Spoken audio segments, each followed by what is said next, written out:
Welcome to Happy Hour with the Home Collective, the podcast where we mix humor, homes, and a dash of Philadelphia into the perfect real estate cocktail. I'm your host, Bill Ball, and together with my co-host and teammate, Kristen McFeely, we'll be cracking open a cold one while we crack the code on your burning real estate questions. Whether you're sipping a cold craft beer in Fishtown, enjoying a martini in Rittenhouse, or having a Negroni in South Philly, we've got the real estate answers you've been craving. It's Happy Hour with the Home Collective, where the real estate is hot, the drinks are cold, and the laughter is guaranteed. I really don't want to say guaranteed. That's crazy. We need to say something like possible, where the laughter is possible. I totally just nailed that.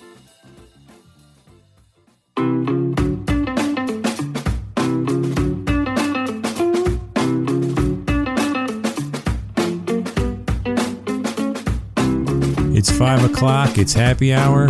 Kristen, what are you drinking? Okay, you're going to laugh at this one. So Billy just ran in here 2 seconds ago because we had nothing in the fridge, and I told him we were recording. And Bill, take a look. Pickle beer. It has a pickle beer. Sitting on a beach chair. It does. It's by Lord Hobo.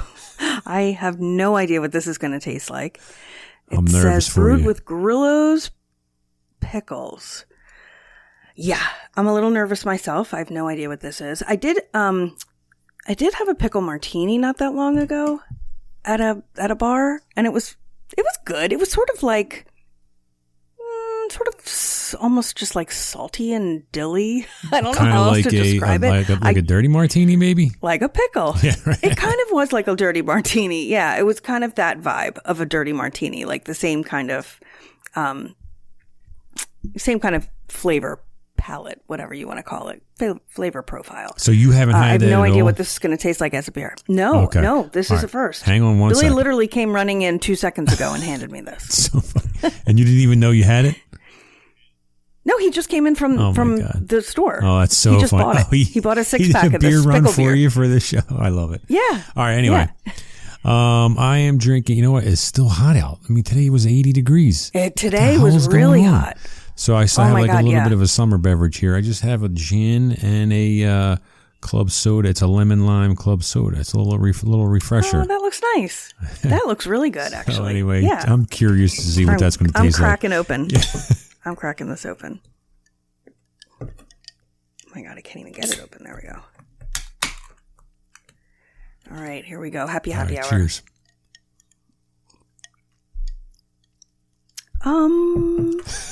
How would I describe this? It's not bad. No? I don't know that I'm even getting a pickle flavor, to tell you the truth, though. I don't know. Well, what's it taste? It's not give bad. me like an example. Give me like a comparison beer. Well, I'll tell you what. I don't have a pint glass because I see you slugging it right out of the can. I'm doing this on the fly. Yeah. And I know that is a faux pas for you. You have to see a pint glass. So I don't actually know what color this is. But maybe I don't want to know what color it is, to tell you the truth, because it could be green. That might not be appealing. No, it's just it tastes kind of like Pilsnery. Okay. Like kind of like a light beer. Okay. It's not heavy at all. Like a light summer beer? Kind of, with like a little pickly kind of aftertaste. I don't know. It's a little odd. I'm not sure I'd order it anywhere, but I definitely like the label. We'll put the label on Instagram so everyone can see this. And it's by Lord Hobo, and it's called Pickle Beer. Lord Hobo. It's not bad. All right. Lord Hobo does some cool beer. I never heard of Lord Hobo. We typically like their beer. Just never had this one. So anyway. Hey, well, enjoy. Cheers. Cheers. Yeah, thanks. So what's been going on? Anything new? Well, why don't you report on your night at you want to report on your night at the Phillies game? We were at game 1, right? Yeah. We went to game 1. We went to game 1, which was Tuesday night. And of course they won. And it was wild. We were in the, section 102 section, and we were right in the front row. So we were like, literally the railing was here, and, you know, we had right field and center field right in front of us. And, I mean, it was just crazy. The stadium was so loud. It was so loud. And it was just, everybody had the rally towels. Of course, they gave them out at the game, and it was unbelievable. I'm so glad we were able to go. I actually wish we were there last night when they had the really big win, and they swept the Yeah, that was Marlins. That nice. would have been better. But the first game of the playoffs, I've never been to a playoff game before. And so it was really special and it was really cool. And our boys are looking good. They are. They're looking real good. I'm know. so excited. It sounded so loud on TV. I mean, it was just like, oh my God, I love it. Everybody's standing, going crazy. Yeah. See other teams coming into this town, especially some, team like the Marlins, whose fans are nowhere near as into it. And they come in here and they're like, this is a wild card playoff game. And it's like the Super Bowl in there. I mean, it's insane. So, it was actually funny because these guys that we were next to, these young guys, they were actually a little bit annoying. They were really drunk and they were just screaming and screaming and screaming the whole time. But they were yelling at the outfilders, the right fielder and the center fielder, and back up. You don't know what you're here for. You don't know what they were like taunting them. And these poor guys kept turning around and looking at the players kept turning around and looking at these guys next to me like, dudes. Yeah, like, this chill out. These fans are insane. Yeah. But they clearly were not used to Phillies fans. And but anyway, yeah. So on to Saturday, 2 down. It's very exciting. They're looking good. That's going to be a tough series, the Braves series. Braves are pretty damn good. They are good. So we'll see. But the Phillies I have high hopes, as they say. Phillies are they're playing really well. I mean, everyone's playing well. So it's just fun. Yeah. It's just fun. They're like, there's not one player that I don't like. It's hard to even pick a favorite. They're just like so good and they're so good together. And they seem to have this like just great camaraderie, and I don't know, it's just cool. Yeah. I know it's corny, but I'm such a Phillies fan, and I'm just so excited. No, it's a lot of fun for it. Yeah. I mean, these are exciting times. I mean, the Phillies and the Braves series is going to be great. Hopefully, we get through that. Get to the NLCS World Series. I mean, the Eagles are playing great. It's a pretty good time. Yeah, they're undefeated. It's a good time to be a Phillies fan, a Philly sports fan. Exactly. Yeah. All right, but anyway, we're going to dive into our listener questions. So coming up next, let's get at it. Bill, we've got some good questions this week, actually. I am taking a look through them right now. So here's one. So obviously the market is funny. We've talked about this before. Interest rates are high. The suburbs are sort of still on fire. However, the city is slowing down. Listings are sitting for a while. It's just kind of an odd market right now, I have to say.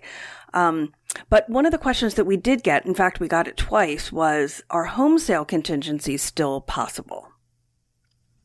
So for those who don't know what a home sale contingency is, it's basically, it used to be very common where, most people who were doing a move up would need to sell their current home in order to have the proceeds to move to another home. When the market was really on fire and really crazy, home sale contingencies were not even entertained by sellers. They were just basically like, I'm not going to wait indefinitely for your house to sell. I'm going to just, so there were all kinds of things happening. Bridge loans were happening and swing loans, all kinds of different things to make that happen. People were borrowing money from family just because home sale contingencies were just nearly impossible. I would say in this market, depending on the area, I think they're absolutely possible again. What do you think about that? Yeah, I mean, in the city, in the city, you can get away with that for sure.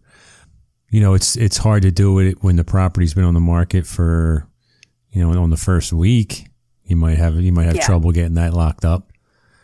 I would still say the suburbs in like South Jersey, forget it. Like, don't even. Yeah. First of all, you're not going to be on. The houses aren't even on longer than a week. We're still at the point where we're seeing agent notes. And for those who don't know, like on the listings, you see like, when an agent writes a description for a property, you read that. But there's a section that's for agents that only other agents can see. So it's basically a listing agent letting the buyer agents know, like a private message, like, hey, here's the deal.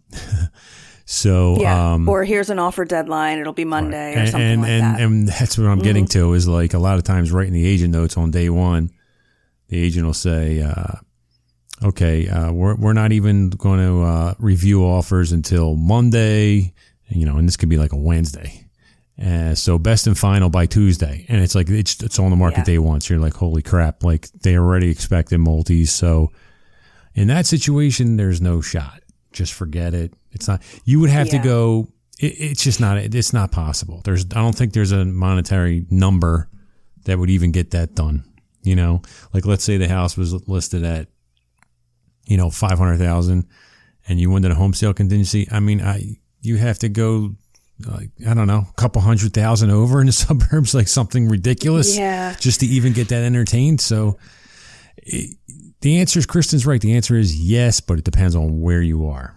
That's basically right. And it also depends on what you're selling and where that is, because I know if you're trying to move from the city to the suburbs or to South Jersey, the likelihood of that ever happening is going to be pretty slim because homes in the city are sitting a lot longer.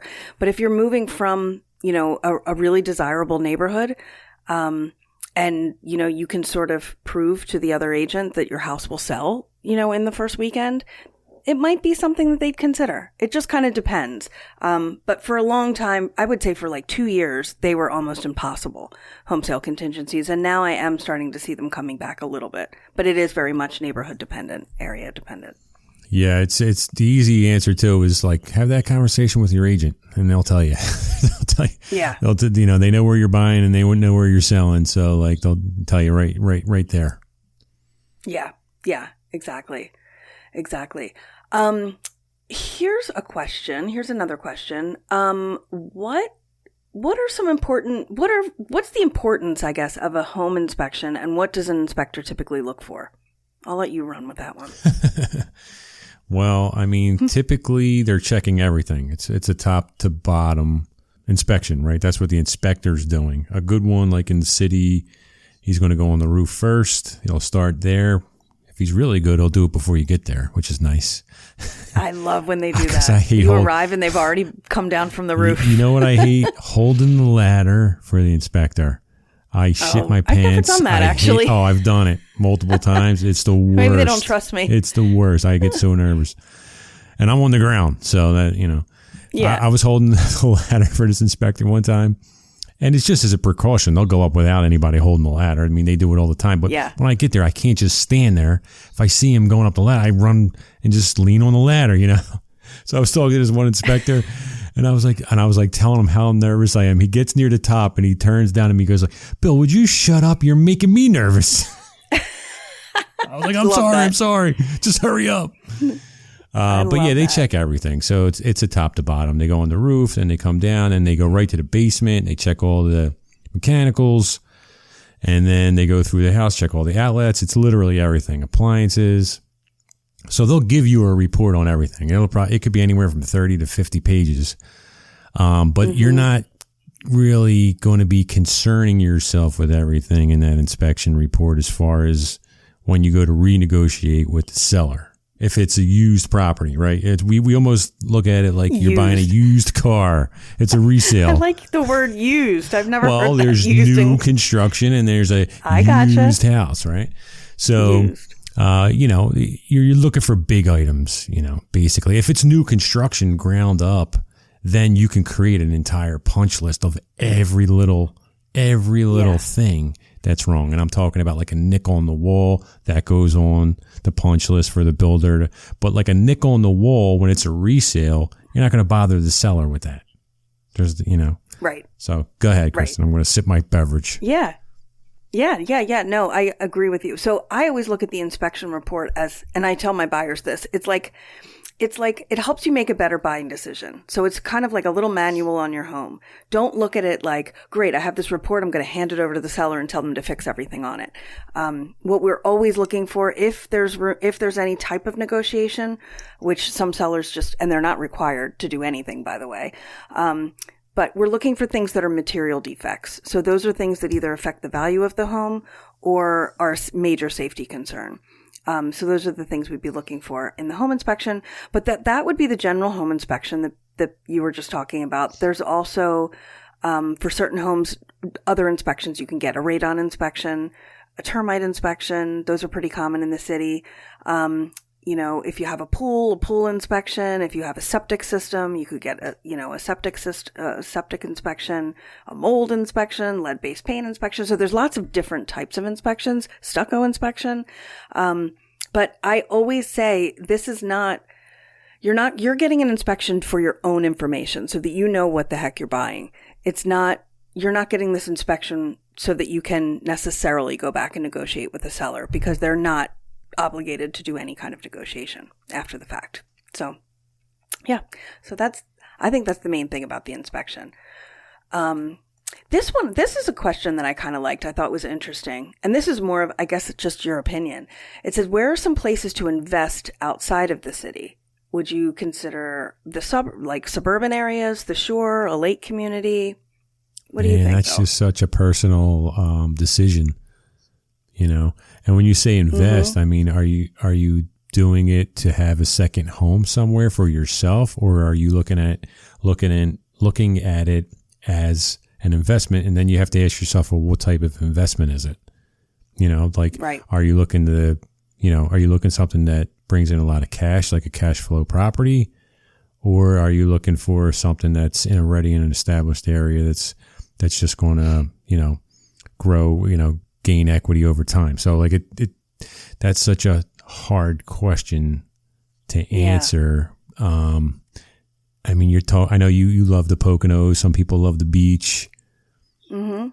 I just think that's a really, really individual, decision. Yeah. I think it kind of also depends, just what you said, it depends on what you're trying to do with it. If you're trying to do Airbnb, short-term rentals, or if you're trying to do long-term, like someone signing a year lease. I would say one of the reasons we like the Poconos, we've got a couple places there now, is that it's 4 seasons. So you've got the skiers that go up in the wintertime, and then you've got the lake people who go up for the water activities, boating and things like that in the summer. So I like that aspect of it. I think probably down the shore in the summer, depending on where you are, you could probably make more money, honestly, because people are spending a fortune for summer rentals.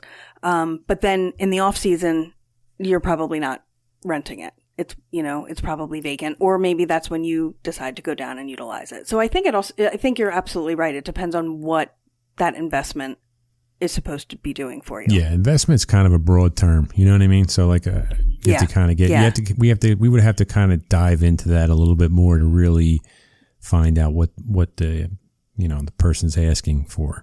But, you know, what's making me a little nervous these days is, relying on Airbnb. I'm hearing a lot of stories where places aren't, even neighborhoods aren't allowing it, like historic districts sometimes. And we know already that there's a ton of condo buildings that are saying no, that the shortest term lease you can even do. I have one right now under agreement I represent the seller, and I found out during the deal that the shortest term lease for it is 6 months. And that basically they're trying to make sure it doesn't turn into an Airbnb unit. Exactly. So exactly. A lot of condos have that. You really got to dive in. That's a big one. If you're really looking for an Airbnb right now, you really got to talk to your agent and dive into where you're still able to do that. Yeah, that's concerning. Yeah. Well, and the city of Philadelphia is cracking down on Airbnbs too, if you're not licensed, because there's all kinds of things you have to do with the, licensing with the city, paying a fee. If you're not licensed, the city recently just took all Airbnbs off the website that were not licensed. People who did not have the Airbnb license. I know one of the place we have in the Poconos that we do Airbnb, we had to not only get approval and have to pay, of course, because they all have their hands out, with the association, but also with the township. And there was an inspection that had to take place from the township to give us a permit to then take to the association to get them to approve it. So it was a whole big thing. I mean, the inspector came through. He was like, you need a couple GFCI outlets. We had to go back up there and do that. But it was a process. It was really a process. So it's not quite as simple as let's just buy this place and, Airbnb it, or this will be, a great short-term rental. That doesn't work everywhere. Yeah. Sometimes I think long-term rentals might be better. I mean, you make a little less. We have a couple rental properties in South Philly, and obviously we make a little less on those because they're for the year. But there's no hassle for the most part. The people are there for the full year. Actually, 2 of our tenants have been there for 4 years, and you never really hear from them, and it's consistent money at least. So I think it depends. Like we used to rent, for the weekend up at like Big Boulder. You know what I mean? Like, so, but this was before Airbnb, right? This was years ago. But I guess those like townhouse condo units were managed by Big Boulder themselves. You know what's funny is like I really don't see a difference. You know what I mean? Like if you own that unit and you tell the management company, well, I want to rent this out while I'm not here, and they're doing it, there's really no difference between them doing it and it being an Airbnb. You know what I mean? Yeah. But it depends on who's getting paid. I mean, obviously, everybody has their hand out. Right. Everybody wants to be paid. Right. So that's just one you got to be careful of. If that's what you're thinking to do in Airbnb, you better investigate it. Yeah. Yeah. But I think in terms of like long-term rental, like a year lease or something, if you're thinking about like just a suburb, just a neighborhood, there's still some neighborhoods in the city that I think are really great. I think in the suburbs, depending on the area, the school district, all of that, it's still a good time to invest if you can. And if you're not beholden to the interest rates, it's not a bad time. Okay, I have one more question. I have one last question. This one is actually kind of funny too. What is your favorite or bizarre real estate listing description you've come across? I can't do that on the fly. You got to give me that one early. How am I supposed to remember? I don't know. Well, just whatever. I was just going to say the thing that first hit me is ChatGPT, right? So ChatGPT is out. Everybody's using it. And they're basically plugging in like, they could even plug in an old Zillow listing, like from a previous sale. Here's the listing, write a new description for me. And they're not giving it I'm all for AI and ChatGPT. I think it's really cool. I'm sure, Bill, you're completely freaked out by it all. But I feel like, I don't know. You have a little, you and Billy have both the little conspiracy theorist kind of I do think vibe. Well, because where you're like, AI is going to take over the world. Me and Billy like to think down the road, and I get that it's cool right now, but I foresee bigger problems. Robots taking over the world. Right. Yeah. Yeah. Well, currently ChatGPT is pretty fun to play around with, but I think the main thing is that people aren't using the correct prompts for it. So they're just typing in like, 3-bedroom, 2-bath house, South Philly, give me a listing description. And some of the listing descriptions are so obviously ChatGPT. Where they don't even go back and the way edit they and the way they describe like, oh my gosh, oh God, I can't even think of the adjectives, like just rambling adjectives about these, homes that when you look at them, you're like, this is just a shitty row home. Like what? Just they're trying to get very flowery language right now. So funny. Because they have some help. So I think that listing descriptions actually lately have been really funny. I've been trying to read all of them and laugh because there's some pretty funny ones out there. The one right that now. I don't remember the actual description itself, but it was an awesome job by the realtor. Do you remember there was that house we were laughing at? I think it was last year or the year before that. I can't remember, but it was this house that was obviously a bachelor pad, and it was a lower priced house, but he had it decorated in beer cans, but they were like. Not just you don't remember that? They weren't just thrown all over the floor. There was like he created like artwork out of beer cans. There was beer cans that were covering the walls, and it was like a bookshelf beer can. It was this crazy thing where I would have looked at that and just died and be like, I have no idea where to even begin with that. This realtor wrote this description that it was so funny, and it just worked like it was awesome. I gotta try and find it. I'll try and find it because and send it to you. Maybe we'll talk about that. Yeah, it was like 2 years ago, I think. It was so good because like they really took lemons and made lemonade, like literally. I was like, that realtor's earning their money right there with that description. May That's so sell funny. that place the way she wrote about it. So that does make That is really a funny. big difference. But I do have a question. I had a buyer actually ask me this. You want to hear it? And I was like, you know Yeah, what? I'd love It was to so hear it. funny. Instead of answering the question, I'm like, I got to write this down. Hold on a second. So We got to bring this up in the how podcast. about this one? You ready?